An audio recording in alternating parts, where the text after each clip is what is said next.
Queridos hermanos, vamos a explicar el pasaje de la Transfiguración con 4 preguntas. No se preocupen, yo voy a dar las respuestas y voy a conectar todo ello con la Santa Misa. La primera pregunta es: ¿qué es la transfiguración? Si vamos al diccionario,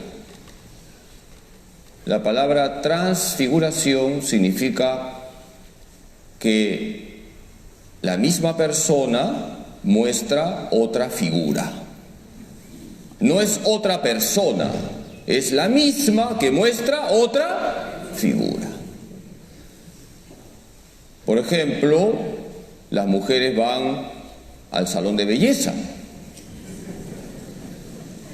¿Y cómo vuelven?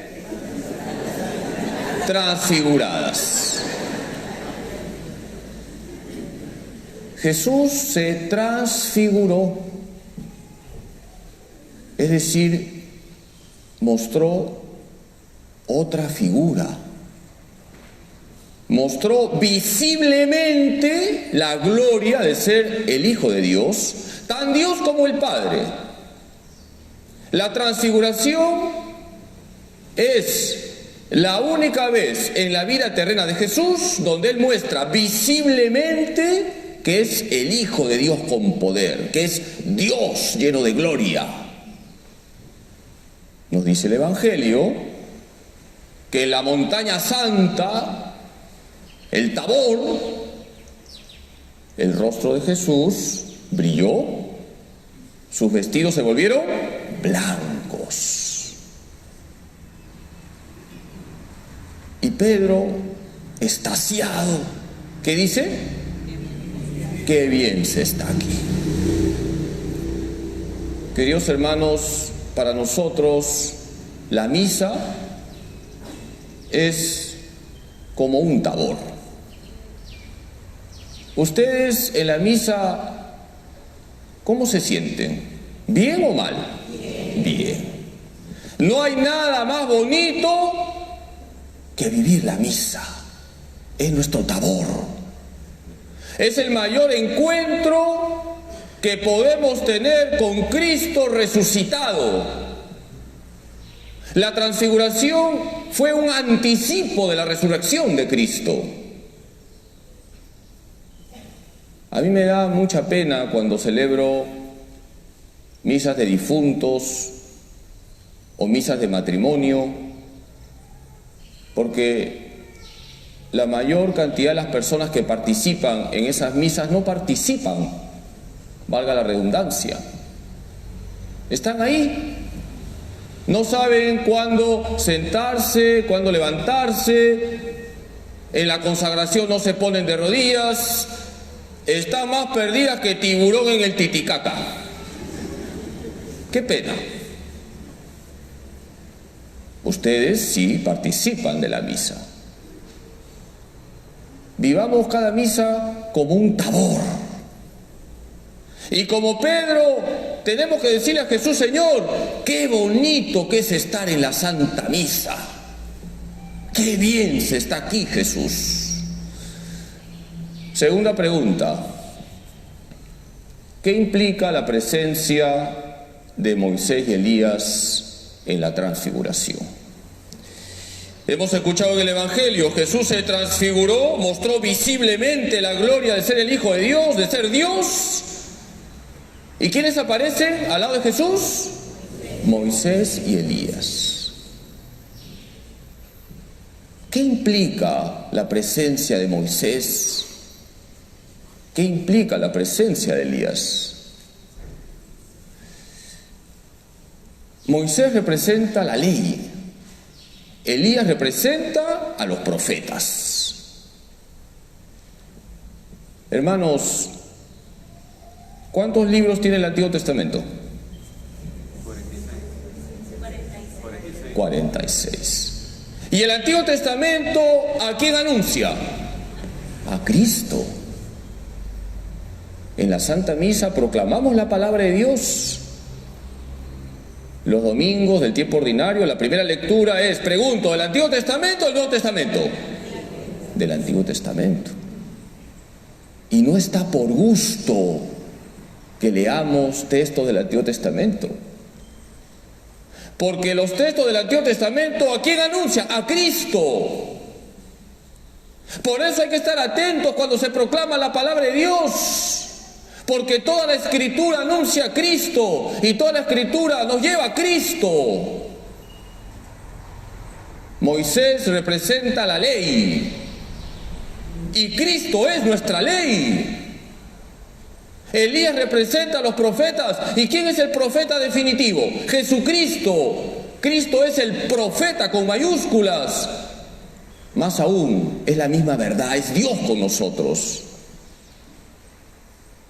Queridos hermanos, estemos atentos cuando se proclama la palabra de Dios en la Santa Misa. La palabra de Dios es luz para que vivamos correctamente, para que vivamos en la santa ley de Dios, para que vivamos el decálogo. Y la palabra de Dios nos anima a ser profetas. Tenemos que ser profetas, decir la verdad y denunciar lo que está mal. Ayer en la misa, en la homilía, decía lo siguiente, lo voy a volver a repetir. Ayer decía que aquí en Lima, en el aeropuerto, se han colocado baños con identidad de género. Y nadie ha reclamado. ¿Qué es eso de baños con identidad de género? Es lo siguiente. Yo, siendo varón, puedo decir, me siento mujer. ¿Y a qué baño voy? Al de mujer. ¿Y si es un violador? Un violador puede decir, me siento mujer. Entra a un baño de mujeres, donde hay niñas, donde hay damas. ¿Quién ha reclamado? Hermanos, tenemos que ser profetas, decir la verdad. La palabra de Dios que se proclama en la misa es un impulso para vivir nuestra misión profética. Por eso qué importante es estar a la escucha de la palabra de Dios. Toda la palabra de Dios me lleva a Cristo y me anima a reflejar a Cristo, a decir siempre la verdad. Tercera pregunta. A ver si responden correctamente esta pregunta. ¿Quién se revela en la transfiguración? ¿Solo Jesús? ¿Solo el Padre? La Trinidad. En la transfiguración se revela la Trinidad. Nosotros creemos que hay un solo Dios y tres personas divinas. El Hijo se transfigura, mostró visiblemente la gloria de ser Dios. El Padre habla. ¿Qué dice el Padre? Este es mi Hijo amado, el predilecto, escúchenle. ¿Y el Espíritu Santo dónde está? Se ha escondido. Está bajo la forma de la nube que lo cubre todo. El pasaje de la transfiguración es una revelación de la Trinidad. El Hijo se transfigura, el Padre habla y el Espíritu Santo lo cubre todo con la forma de la nube. Hermanos, en cada Santa Misa nos unimos a la Santísima Trinidad. Todo en la misa se realiza siempre en el nombre del Padre y del Hijo y del Espíritu Santo. Y en la Santa Misa nos unimos todos a Cristo con la fuerza del Espíritu Santo y Jesús nos lleva al Padre. Vamos al Padre por el Hijo con la fuerza del Espíritu Santo. La misa es obra de la Trinidad. La misa es lo máximo. Y la última pregunta, con esto ya concluimos la explicación de la transfiguración. ¿Qué pasó luego de la transfiguración? ¿A dónde se fue Jesús? A Jerusalén. ¿Y Jesús para qué se fue a Jerusalén? ¿Por qué no se fue a Nazaret? Porque Jesús va a ir al Calvario a morir por nosotros. Jesús va del Tabor al Calvario. En el Tabor, el rostro de Jesús brilló. En el Calvario, el rostro de Jesús tiene una corona de espinas y está chorreando sangre. En el Tabor, el vestido de Jesús se volvió blanco. En el Calvario, Jesús está desnudo en la cruz. En el Tabor, Pedro dice: ¡qué bien se está aquí! En el Calvario, Pedro no está, ha huido. En el Tabor, el Padre dice: este es mi Hijo amado, mi predilecto, escúchenlo. En el Calvario, el Padre está mudo. Y Jesús dice: Elí, Elí, lema sabactaní, Dios mío, ¿por qué me has abandonado?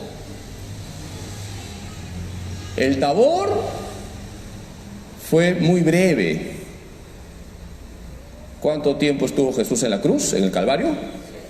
3 horas. Aquí tenemos la cuarta enseñanza. Para nosotros la misa es el Tabor. No hay nada más bonito que estar en la misa, que adorar al Señor, que alabar al Señor, que pedirle al Señor lo que necesitamos, que darle gracias al Señor. Termina la misa, termina el Tabor, salimos del templo y vamos a tener, piensa en tu esposo o tu esposa, el Calvario. No soy pesimista, la vida no es fácil. Jesús bajó del Tabor y se fue al Calvario. Vive bien la misa. Y cuando termine la misa vas a salir lleno de Cristo para estar de pie en el Calvario. Y todos tenemos calvarios, todos. Es más, el verdadero discípulo de Cristo tiene que llevar muchas cruces. Tiene que ir en contra de la corriente, porque tiene que estar siempre firme en su fe y no aceptar lo que dice la mayoría.